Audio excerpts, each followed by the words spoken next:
With Mr. Review, we spring into action with breaking reviews. Hello, friends, it's Mr. Review, and we're looking at government in trees. The three branches of government. Well, we're looking at the judicial branch, and some of you are beginning to wonder, how do we check the Supreme Court? Well, we do know that the Supreme Court has no enforcement, and so they are a little reluctant to argue and make opinions that deviate too far from what we would accept.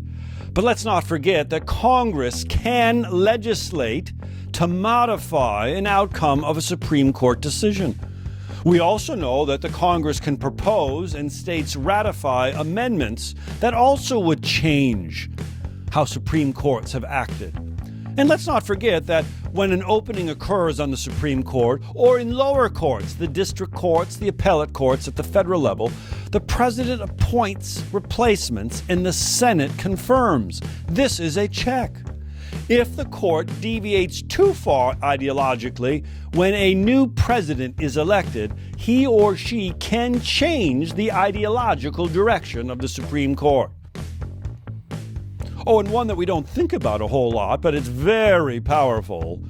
What happens if presidents and/or states ignore Supreme Court or court opinions? What happens? Oh, the Supreme Court has no enforcement. The enforcer of our government is the executive branch.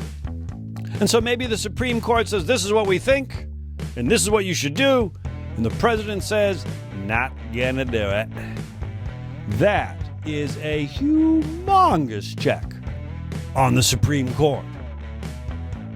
And let's not forget that the jurisdiction of the Supreme Court, the actual rules of the Supreme Court, were originated with the U.S. Congress. And Congress at any time, oh yes, any time, if they so chose, could add members to the Supreme Court. There's 9 today. I remember when there were only 6. During the Civil War, there were 10. Oh, the Congress has a tremendous amount of power in adjusting the rules and jurisdictions of the judiciary.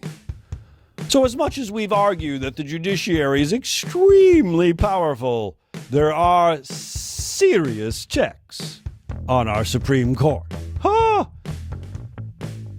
Springing into action with breaking reviews.